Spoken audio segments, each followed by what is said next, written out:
irmãos, vamos para a nossa aula de número 2 na nossa matéria de análise de Filipenses, ok?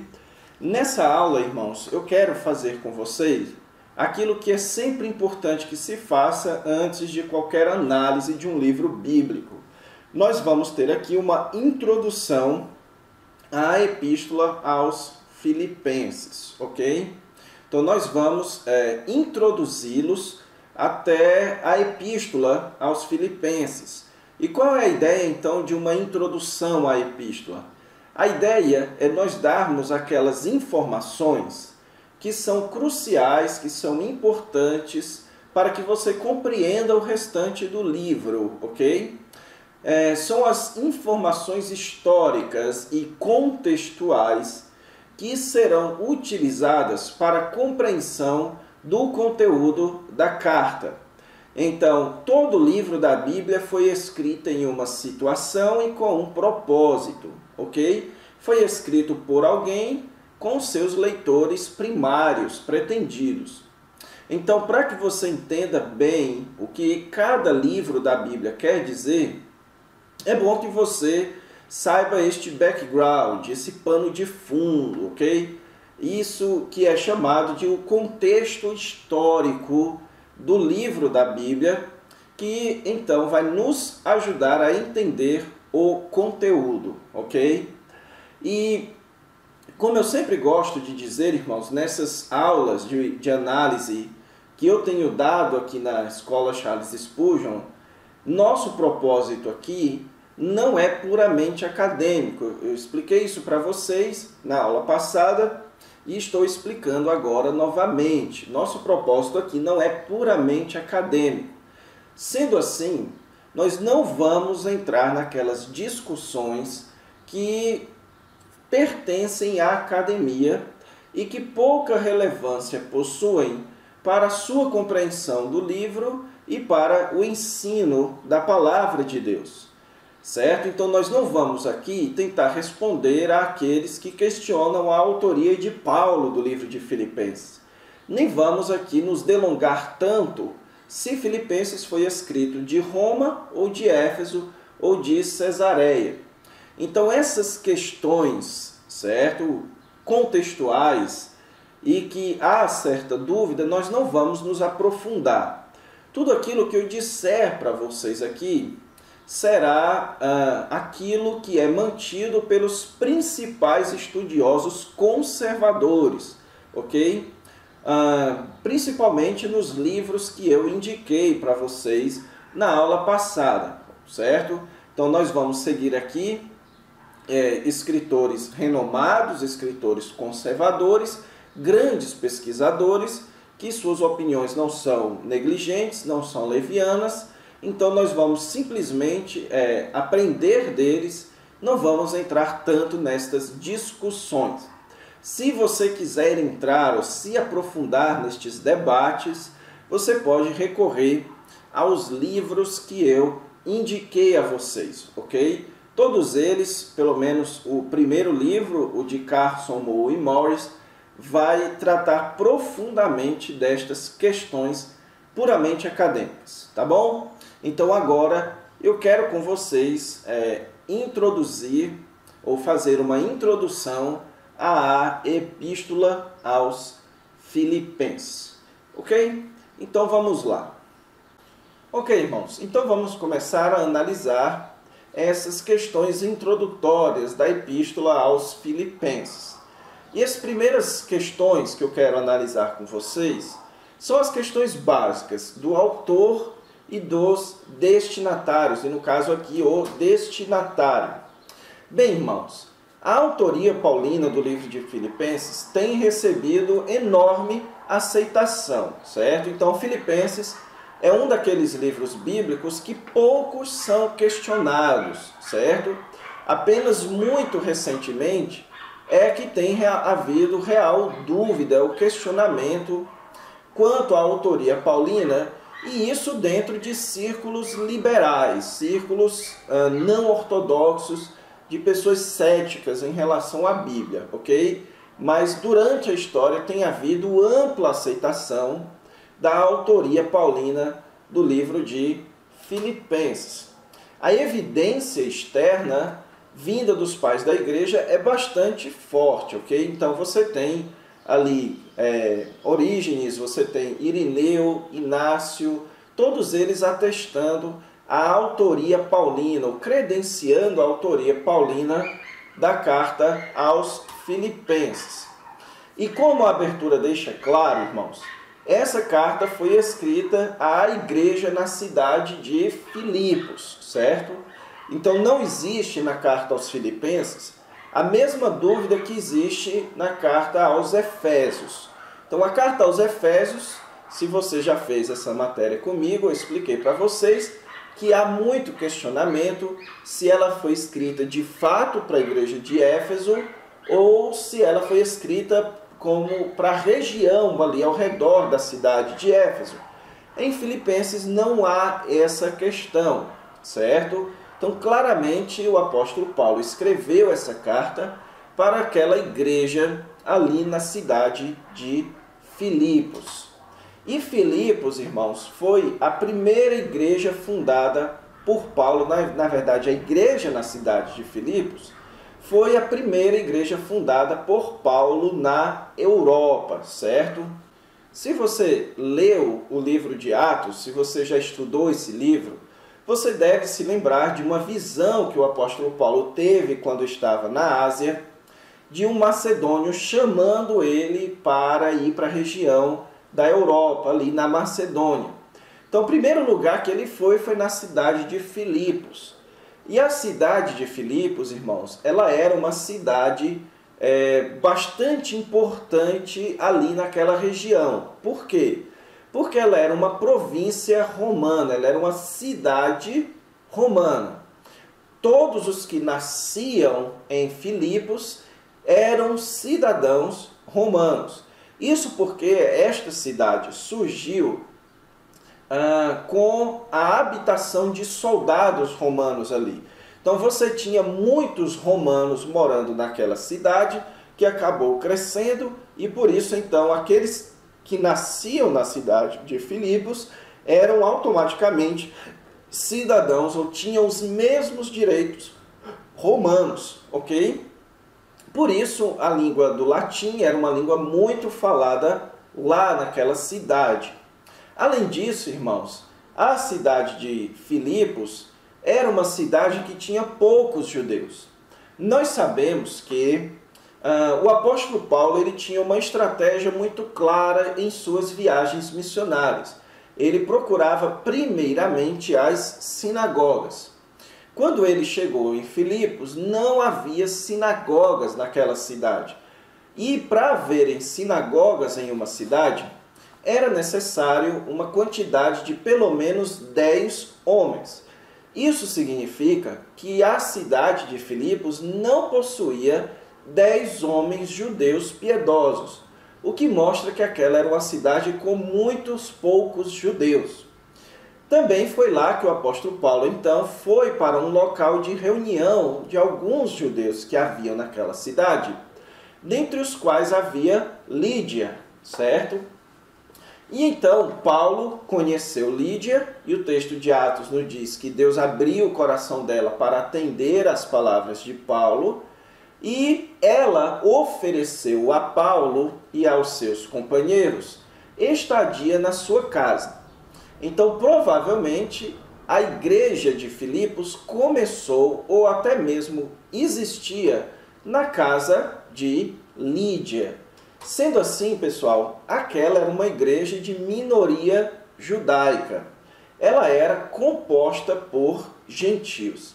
Então aquela era uma igreja como a igreja de Corinto, certo? Uma igreja com muitos gentios e poucos judeus, certo? Então, assim como a carta aos Tessalonicenses, assim como aqui em Filipenses, assim como em Coríntios, assim, todas essas cidades e igrejas dessa região, tinham muitos gentios e poucos judeus, certo? Isso era diferente, especialmente nas regiões da Ásia, onde o apóstolo Paulo teve muitos problemas com os judeus na Ásia, como em Éfeso, como na Galácia, certo? Como em Colossos. Todas aquelas eram regiões que tinham bastante judeus, mas aqui nem tanto. Então, na carta aos Filipenses, você vai notar que Paulo vai tocar sim em questões judaicas, em problemas judaicos, que quando a carta foi escrita já estavam começando a aparecer, certo?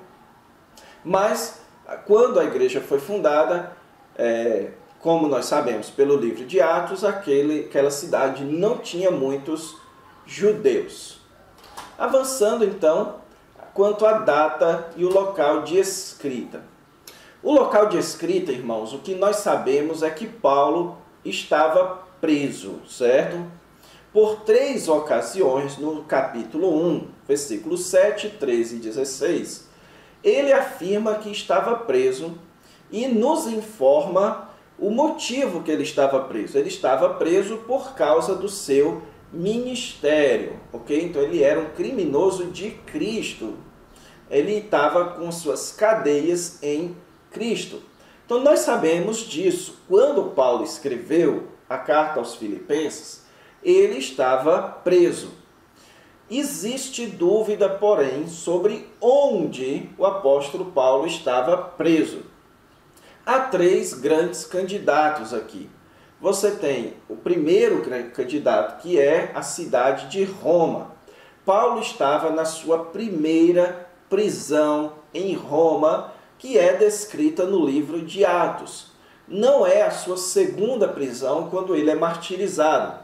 É a primeira prisão, quando depois ele é solto, vai então de volta para as igrejas que ele fundou, como Creta, como Éfeso, e então na região da Macedônia, certo?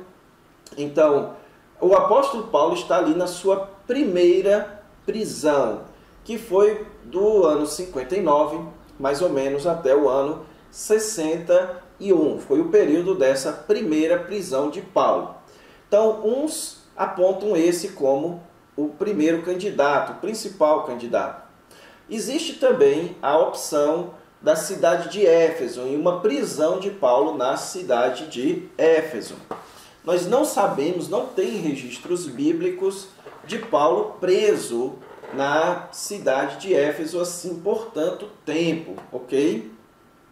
Então essa, apesar de ser uma opção viável, uma opção possível, certo? Ela também não é tão assim, ela é aceita por alguns, mas ela não é tão forte.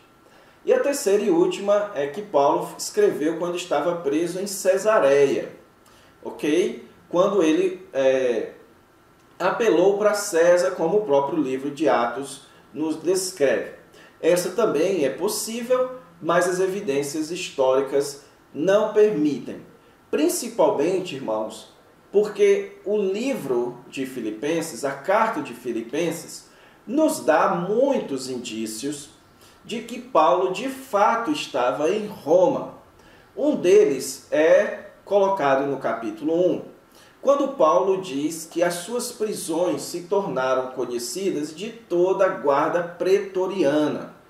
E a guarda pretoriana era a guarda oficial do imperador, certo? E não há registros históricos de guarda pretoriana na cidade de Éfeso, ok? Mas há registros históricos de guarda pretoriana lá em Cesareia, certo, irmãos? Então, dois grandes candidatos seriam, então, a cidade de Roma e Cesareia. Só que nós vemos ali que o apóstolo Paulo, certo, ele estava na expectativa de ser solto. E quando ele estava preso lá em Israel, na cidade de Cesareia, ele não tinha essa expectativa. A sua expectativa era de continuar preso e ser levado até Roma. Então, o grande candidato aqui para o local de escrita é, de fato, a prisão de Paulo, a primeira prisão de Paulo na cidade de Roma. E foi neste período que os estudiosos apontam que ele escreveu as que são chamadas de epístolas da prisão. Quais são? Filipenses, Colossenses, Efésios e Filemon, ok?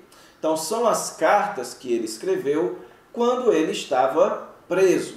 Filipenses, Colossenses e Efésios e Filemon, Paulo escreveu durante o seu período da sua prisão, ok? Na sua primeira prisão em Roma.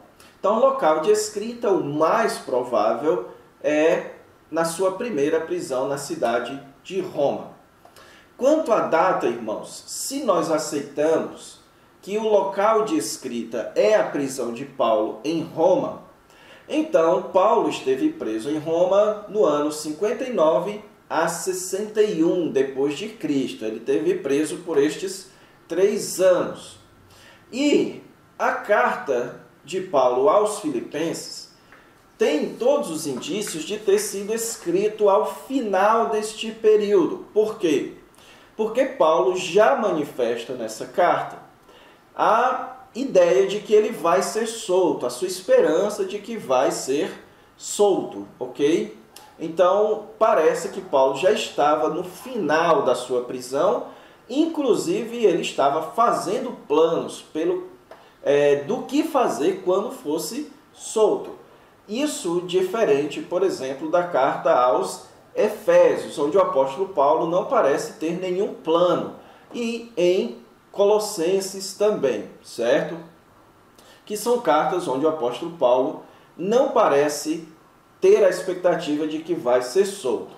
Por isso, o ano que os estudiosos apontam como o mais provável para a escrita de Filipenses é o ano de 61 depois de Cristo, ok?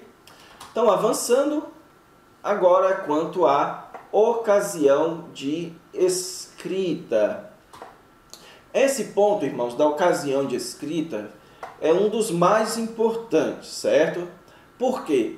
Aqui nós vamos entender o que ocasionou, quais eram as circunstâncias, as questões, os problemas que rodearam a escrita de Filipenses. O que causou, influenciou a decisão de Paulo de escrever uma carta aos Filipenses. Bem, irmãos, primeira informação importante que nós devemos saber é que a igreja de Filipenses ela foi fundada pelo apóstolo Paulo e era uma apoiadora constante do seu ministério. Lá em Filipenses capítulo 4, versículo 10, o apóstolo Paulo deixa claro que aqueles mantimentos que ele havia recebido na sua prisão não haviam sido os primeiros que ele tinha recebido dessa igreja. Então, a igreja dos Filipenses era uma parceira constante, uma mantenedora constante do ministério do apóstolo Paulo. Então, havia um vínculo muito forte entre Paulo e essa igreja. Tanto um vínculo de pai e filho, porque Paulo havia sido fundador, quanto um vínculo também da igreja que cuidava, que tinha muito carinho e muito cuidado pelo apóstolo Paulo.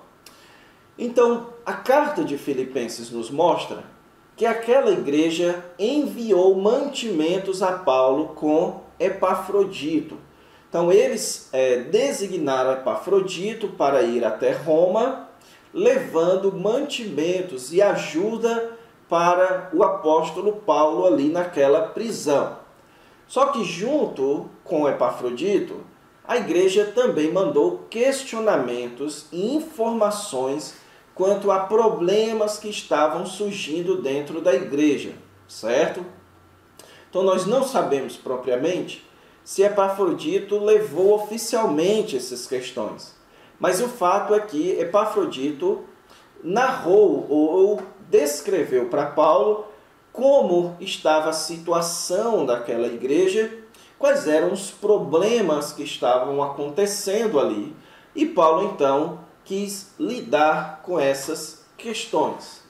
Além disso, irmãos, havia uma expectativa naquela igreja de que Paulo enviasse a Timóteo. O próprio livro de Filipenses nos conta disso, que a igreja e Paulo esperavam que Timóteo fosse para Filipos, certo?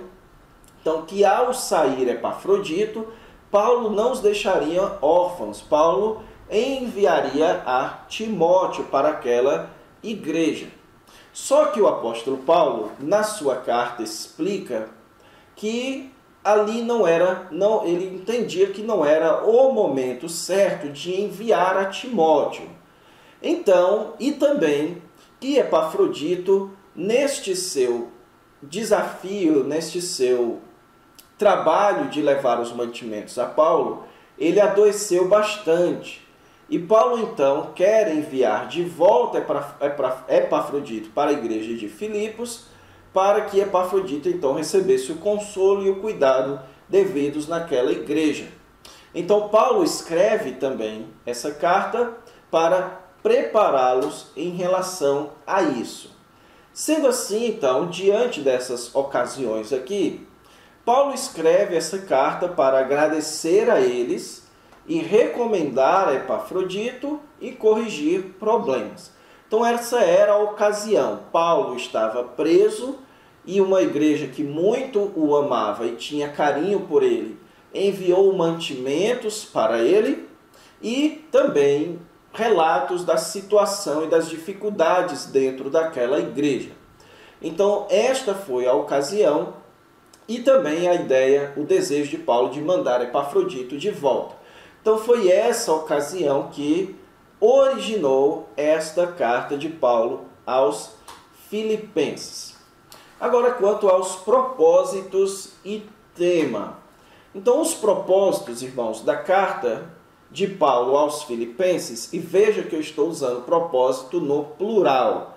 Isso porque você nota claramente que essa carta de Paulo aos Filipenses não é como, por exemplo, a carta de Paulo aos Romanos ou aos Efésios, onde você nota um propósito geral muito claro na carta. Não, aqui você nota alguns propósitos específicos. Paulo mandou uma coletânea ou uniu alguns propósitos específicos nessa carta. O primeiro deles foi agradecer aos filipenses pelo amoroso cuidado e dar informações.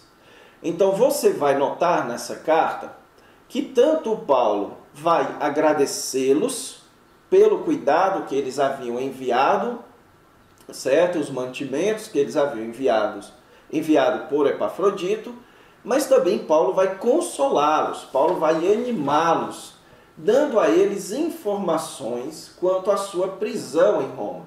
É óbvio que aquela igreja estava aflita, assim como muitas outras igrejas, nessa prisão de Paulo em Roma. Paulo então vai escrever para eles, dando-lhes uma outra perspectiva quanto à sua prisão. Que eles não encarassem a prisão de Paulo de uma perspectiva negativa, mas de uma perspectiva positiva, à luz do que aquilo poderia favorecer o avanço da obra de Deus. Então este é um primeiro propósito, agradecer e dar informações. Em segundo lugar, Paulo também quer recomendar a Epafrodito e Timóteo. Então, como eu disse a vocês, Paulo disse que iria segurar Timóteo um pouco mais e que depois era que enviaria ele mesmo, Paulo, depois querendo ir a Filipos. Isso, então, Paulo, então, precisava preparar a igreja para depois receber a Timóteo. E, enquanto isso, recebesse a Epafrodito. Então, um dos propósitos dessa carta é preparar a igreja para receber estes líderes. Primeiro Epafrodito e depois a Timóteo. E em terceiro lugar, Paulo também queria corrigir alguns problemas dentro da igreja.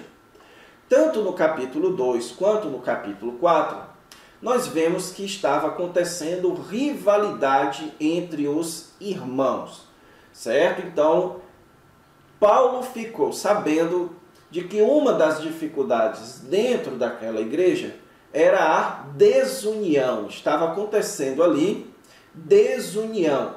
Então, a união é uma palavra-chave na compreensão do livro de Filipenses, ok? Então, muitos gostam de dizer que é a palavra alegria. Eu já vi isso, pregadores dizendo que a carta aos Filipenses é a carta sobre a alegria. Mas não é, irmãos. A carta aos Filipenses é uma carta sobre união, ok? Então, o grande assunto que permeia boa parte da carta é a necessidade de união entre os crentes. Paulo está resolvendo esse conflito, esse problema de conflitos entre os crentes. Então, ele quer trabalhar essa questão da união. E então, prevenir contra o falso ensino. Você vai notar na carta aos Filipenses já o ingresso dos judaizantes, ou seja, daqueles que querem exigir o cumprimento da lei, quanto também do antinomismo, que é a ideia de que o crente pode fazer qualquer coisa, não existe pecado, o crente é livre para fazer qualquer coisa que é do seu agrado. Então, esses são alguns dos principais problemas que o apóstolo Paulo vai tratar, ok? Então, você vai notar nos primeiros versículos de Filipenses que este é o grande assunto, o grande ponto-chave deste livro, que é a questão da união, de como manter a união dentro da igreja, considerando os outros superiores a nós mesmos. Mas para abarcar todos estes propósitos, eu gostaria de propor o seguinte tema: vivendo a vida como um cristão, ok? Então nós vamos notar que em Filipenses 1, de 9 a 11, tem ali o que eu considero que é o versículo-chave desta carta, que é o versículo que nos apresenta bem o tema, o assunto central que vai permear toda a carta, que é vivendo a vida como um cristão, certo? Então o apóstolo Paulo vai ensiná-los no capítulo 1 como encarar o sofrimento de Paulo como um cristão. Paulo vai dar o seu próprio exemplo, certo? Depois, como receber a Epafrodito e a Timóteo agindo como um cristão, como encarar estes irmãos, e depois, especialmente dentro da comunidade, como é que nós, como cristãos, precisamos trabalhar a unidade entre nós. Então, para abarcar todos estes propósitos, eu entendo que este é um tema bem geral, vivendo a vida como um cristão. E para concluir, eu quero então ver com vocês o nosso esboço geral. Então, nosso esboço, irmãos, que também é o que nós vamos seguir durante a nossa matéria, ele começa aqui no ponto 1, encorajamento para viver a vida cristã, que vai do capítulo 1, de 1 a 30.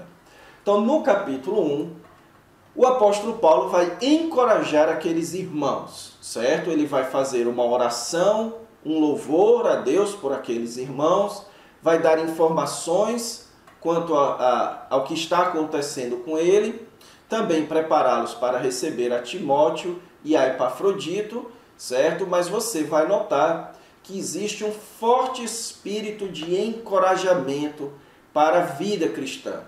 Então, são encorajamentos para viver a vida cristã. Depois, no capítulo 2, versículos de 1 a 30, você tem exemplos para viver a vida cristã, certo? Então, eu disse que o exemplo de Timóteo e Epafrodito é no capítulo 1, mas está errado, é no capítulo 2, que é quando ele dá o exemplo de Cristo, de Timóteo e de Epafrodito, certo? Então, o capítulo 2, o apóstolo Paulo vai dar exemplos que são motivadores para a vida cristã. Depois, no capítulo 3, você terá exortações para viver a vida cristã. Então, você tem uma série de exortações práticas do apóstolo Paulo que são importantes para nós vivermos a vida cristã, especialmente neste ponto, no quesito união, ok? Depois, capítulo 4, capacitações para viver a vida cristã. Então, o apóstolo Paulo vai começar as suas palavras finais, dando ali orientações, capacitações, certo? Para a vida cristã. E por fim, capítulo 4, versículos 21 a 23, você tem então a conclusão, ok? Então, irmãos, vamos encerrar aqui a nossa introdução ao livro de Filipenses. Na próxima aula, então, a gente recapitula os pontos principais aqui e já começaremos a analisar o capítulo 1, dos versículos de 1 a 11, ok? Então vamos lá, Deus abençoe, até a próxima aula.